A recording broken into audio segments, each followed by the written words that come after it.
What's going on, guys? It's Jack here at Talking Ball, and welcome back to another episode today. This is going to be fun. We're looking at some under the radar transfers and how I decided if a guy was under the radar. I tried to keep it as simple as possible. So I looked at the top transfers on 24/7 Sports, and we're looking for the guys outside the top 100. So if there's a guy that you feel like maybe he's not under the radar, that's the criteria I used. So you might be right, but they weren't ranked maybe appropriately on 24/7 Sports, which, as far as I can tell, is one of the better websites on ranking transfers. So without further ado, let's get into it with our first player here, which is going to be Luke Goody. And Mr. Goody is he's a really good shooter. He's a guy who can space the floor. He shot 39% from three on 4 attempts. He's a 6'7", 200-pound senior. Averaged 6 points and 4 rebounds last year at Illinois. He's transferring to Indiana, which is a team that really is going to need three-point shooting, and I think Luke Goody is going to be able to provide that. Next up, we're looking at another transfer here, which is going to be Jaden Schutt. And look, Jaden Schutt, he didn't play very much at Duke. He was a top 60, top 50 recruit. He redshirted last year. He's going to be at Virginia Tech this season. He played 14 games as a freshman, averaged 2 points, 1 rebound, shot 35% from three.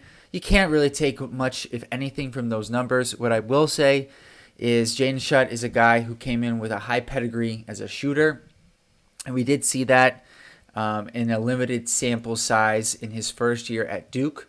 I do think he will be better this year with a real role at Virginia Tech, and that will improve his confidence, which I think will lead to a pretty good season at Virginia Tech. Next up, we're looking at Isaiah Sellers. And look, Mr. Sellers, I think, is a guy who a lot of people may not have realized or paid attention to so much on USC. Last year's USC team was a bit of a circus, with Bronny James, Isaiah Collier, those guys. And then you also had, not as a circus, but you also had, who am I thinking? Boogie Ellis. So you had 3 guards who are looking for minutes. And so Isaiah Sellers was the third guard. Bronny James comes back. They're trying to figure out his role. But what I like about Isaiah Sellers is that 6'5", 190. He's got good size to be a guard. And I really think that, he averaged 5 points per game in 14 minutes, which is pretty solid. But he was really efficient. 47% from the field, 43% from three, 82% from the line. I think this year at Stanford, he's going to have a really good chance to take that leap with an expanded role and become a player that is, more talked about, maybe not on a national level, but certainly in the ACC. I almost said the Pac-12. It's crazy. It's still crazy to me that they're in the ACC. Next up, Bensley Joseph. And look, this is a guy who, as an ACC, as a Duke fan, saw for the past couple years. He's going to be at Providence this year from Miami as a 6'2", 190-pound guard. He averaged just under 10 points a game, about 3.5 rebounds and 3.5 assists. He played in 31 minutes, started in 27 of the 32 games he played last year. And he shot the 3-ball pretty well. On 4.5 attempts, he made 36% of his shots from 3. I would say his calling card, though, is his defense. He's a really good defender. 1.5 steals, 0.7 blocks per game at 6'2" is just outstanding. And that doesn't even, it doesn't even talk about or show, the numbers don't show how good of an on-ball defender Bensley Joseph is. And I think he's going to be a great addition to a Providence team that lost Devin Carter and has a few players on my list here. Next up, Kadir Copeland. Look, I really like this guy. Transferred from Syracuse to McNeese State. He's going to be a junior. Coach Will Wade has turned around that McNeese State program. I think he's got an opportunity to have a really good year. He's 6'6", 200 pounds.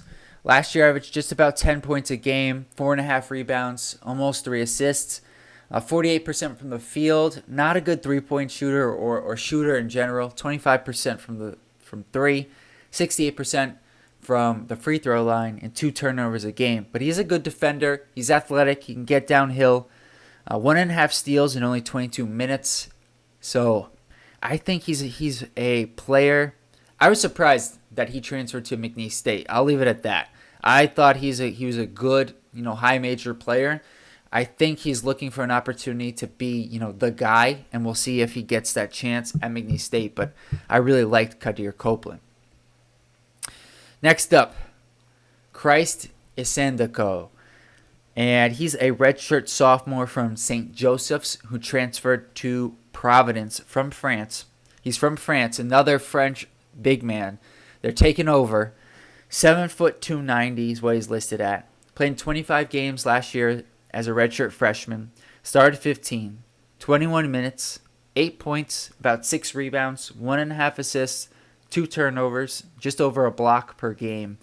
And what's most intriguing about Isandako is while he is a decent finisher inside, on 1.5 attempts per game, he shot 37% from 3. And with a guy his size to have that touch from outside, I think he's got a chance to maybe one day even make that to the next level, excuse me, and play in the NBA. But for this season, I think he's going to be an essential piece for Providence, replacing Oduro as the center for Coach Kim English. At number 9, I just realized I haven't been counting. I apologize for that, guys. But we're gonna start counting now that we're in the top 10. We'll say that was all planned. All planned. At number 9, we are looking at this guy, Mr. Tobe Awaka. And Awaka, gotta go backwards here. As you can tell, played at Tennessee his first 2 years. He will be a junior for Arizona this year. He is built like a tank. He's 6'8", 250. Played mostly at center. I'm curious if he will get some opportunities at the 4 spot for Arizona. 35 games last year, no starts. He was behind Jonas Adu last year. Only 13 minutes a game, but did average 5 points, nearly 5 rebounds. Shot almost 60% from the field. Doesn't take any threes. Not a three-point shooter. The biggest problem with Awaka in his limited minutes has been foul trouble. 2.5 fouls in 13 minutes means you're going to foul out in less than 30 minutes a game. So that is an area he's got to work on. But I just think he has a high motor. He's very athletic. He's strong. I think if he can find a role at Arizona, he's going to be a really important player for them this season. Next up, another player from the SEC, Ugonna Onyenso. Number 8 on my list here. He's going to be at Kansas State, transferring from Kentucky. He will be a junior. He's 7 foot 250. Played in 24 games last year. Started, I believe, 14 of those games. 19 minutes per game. Just under 4 points, about 5 rebounds. But if you guys don't know Onyenso, the thing that puts him on my list is his shot blocking. Nearly 3 blocks per game in 19 minutes, which is just kind of insane numbers. He had multiple 10-block games last season. And while offensively he's very raw, he doesn't have the best hands. Like, he's not a great dump-off guy in terms of his ability to catch and finish. But defensively, this guy is just an out-and-out rim protector who really helps a team improve around the basket and makes things a lot easier for your perimeter defenders. Next up. All right, this one, guys, this is where I think some people, might say, Mikey Williams, he's not under the radar. And I would agree with you for the most part. But here's what I'll say. He's not in the top 100, obviously, on 24/7 Sports. And when he was coming out of high school, this guy had an insane amount of hype. And I just haven't heard much about Mikey Williams in the past 4 or 5 months. And this is just my perspective, but I think he's slipped a little bit under the radar. He's going to be at UCF this season, transferring from Memphis. He didn't play at Memphis, but that's where he's transferring from. 6'3", 190 pounds, redshirt freshman. He averaged 24 points, 9 assists, 3 rebounds in high school. And I think he's got a chance to have a really good year. And speaking of UCF, I think it's also important to note they've got a couple other guys that transferred in. I'm cheating a little bit here, but we're going to include them with Mikey Williams. First off is Dior Johnson. Dior is from the area of New York, or near the area of New York, where I'm personally from, so I've heard about Dior Johnson for a while now. He played at a number of high schools, and now, unfortunately, a few colleges, but he did play really well in JUCO last year. He will be a redshirt sophomore, 6'3", 180 pounds. He averaged just about 30 points, 5 rebounds, 6 assists at the JUCO level last year. He was the number 1 rated JUCO prospect. I think he's going to have a really good year if he can stay out of off-the-court trouble. And lastly, as I'm cheating here, Mr. Benny Williams, another guy who's had a little bit of issues. Not exactly sure what happened at Syracuse, but he was dismissed midway through last year's season. So UCF has got a few of these guys who are maybe a little bit troubled. But if Coach Dawkins can get them all on the same page, they're very talented. That's the thing. They're all very talented. Benny Williams is a very talented player, and I am curious how this team is going to unfold. It's one of the more fascinating teams in college basketball. Next up, a guy who's a little bit different. I just think Javon Hadley transferred to Louisville from Colorado. He's going to be in his 5th year. He's had an interesting path. Also started at my alma mater, Northeastern. Didn't get much playing time, which is just kind of ironic considering how good of a player he's turned out to be. Went to the JUCO route, came back to Colorado, had a good junior season, had a really good senior season. Started and played in 36 games last year, played 34 minutes, 11.5 points, 6 rebounds, 2.4 assists, 1.2 steals to 1.3 turnovers. And really, I mean, my voice just cracked. That's embarrassing. But 54% from the field, 42% from 3, 84% from the free throw line on about 4 attempts. And he really improved as a shooter from his first year to his second year. I think if he gets the opportunity at Louisville, and there is a little bit of an if there just based off the amount of guys that transferred there.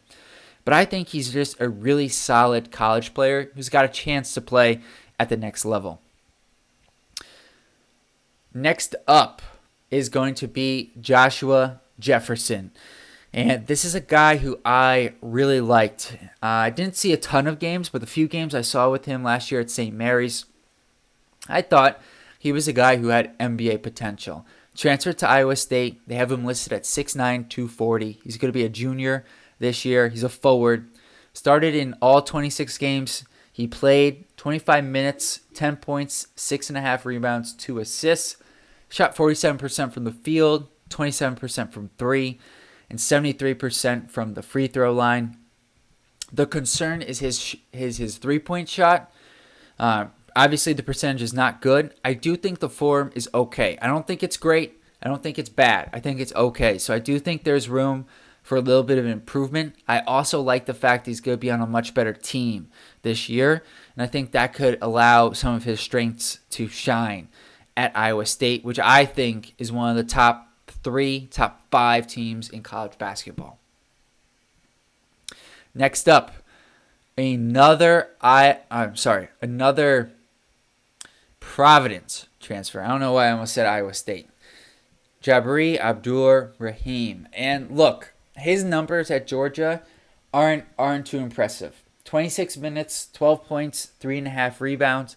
He shot 36% from the field, 36% from 3 on about 6 attempts, but 89% on about 4.5 attempts from the free throw line. And I think he shot, in the games I watched, a ton of tough shots. I think at Providence, with a better team around him, he can get better looks overall, and his percentages will increase while still taking some of the tough shots he took last year at Georgia. I think he's got a shot in his 5th year in college basketball to be a really good shooter and probably not get drafted, but find his way the back way. Maybe he's got to play in the G League, etc., but find his way the back end way onto an NBA roster, 2 to 3 years into his professional career. I just think he's that level of shooter, and I think he's going to be a great addition for Coach English, the Providence program this year, which I think is going to have a pretty solid year. All right, we are almost at the end here, and we're looking at guy number 3 on the countdown here, Mr. Chucky Hepburn from Wisconsin. He's going to be at Louisville this season, and I love Chucky Hepburn's game. He's a competitor. He's a guy who you can just rely on. You know what you're going to get from Hepburn. He's going to be a senior this year, 6'2", 190. Averaged 9 points, just about 4 assists, and 3 rebounds for Wisconsin last year. 43% from the field, 32% from 3, 74% from the free throw line. He did average 2 steals per game, which is very impressive, and only 1.2 turnovers. The thing about Hepburn is he took a step back last year with the addition of A.J. Storr. He became a facilitator, whereas the year before he was more of a shooter. He shot 40% the year prior. I think he can return to being a better shooter. He'll still need to facilitate at Louisville. They don't have a ton of other playmakers, but I also think he's not going to have to do it quite as much as he did last season for Wisconsin. And like I said, he's a competitor. He's a guy you'd want on your team. I want him on my team. And I think he's going to be a really important piece for this new look Louisville squad. Next up, number 2 on my list here, Elijah Martin. Playing at Florida this year from FAU. He was the backcourt mate for Johnell Davis. Averaged 13 points, 6 rebounds, 1.5 assists. Shot 34% from 3 on 6 attempts. 1.5 steals per game. At 6'2", 210 pounds, as a graduate, he's just a really strong guard, gets downhill, can shoot the 3. I really like Elijah Martin's game. He's a really good defender, and I think he's going to be really important for a Florida team that has a lot of the same pieces, but didn't return its full backcourt from last year. I think Martin steps in, and he's in a starter certainly right away, but one of their top 2 or 3 players, I think, also right away. And lastly, the guy who's number 1 on my list and did not play at a major school last year, from Samford, Achor. This guy, he put up some unbelievable numbers in limited minutes at Samford last year. He's going to be at Kansas State, second guy on this list at Kansas State. They have him listed as a wing, which is going to be interesting for me to see. That if that is the case, and they play him,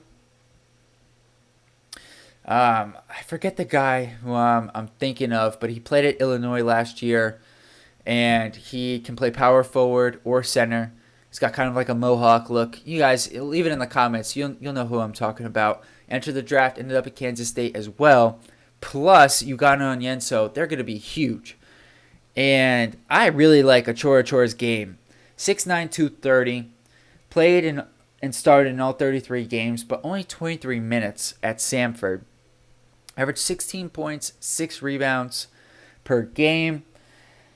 59% from the field, 43% from 3 on about 2 attempts, and 71% from the free throw line. The free throw line number suggests to me that maybe his 3-point number was a little bit high, but still, if he's at 37%, he's going to be a really good player. The concerns, 2 turnovers, 3 fouls per game. That could be part of the reason why his minutes were a little bit limited. But defensively, almost a steal and almost 2 blocks. Now, I don't expect the blocks to be the same because positionally he's going to be in a little bit different spot. But it just goes to show the level of defender he is, his ability to score around the basket. That's going to be something that is going to be interesting to monitor with the spacing. He's not going to have quite the same space at Kansas State. But I think this guy could be like one of the better players one of the better players on his team, but also one of the better players in his conference this year, which is saying a lot considering he's going to be moving up to play in the Big 12 on a consistent basis. But what he did against Kansas, I know his percentages weren't good, and that Kansas team wasn't really what it should have been. I just think he's got a real chance to be special this year. So I'm curious, what do you guys think of the list here so far? Who are some of your under-the-radar transfers? If you're new to the channel, please subscribe. We're going to be talking about Duke basketball and the NBA draft. And I'll see you guys next time. Peace.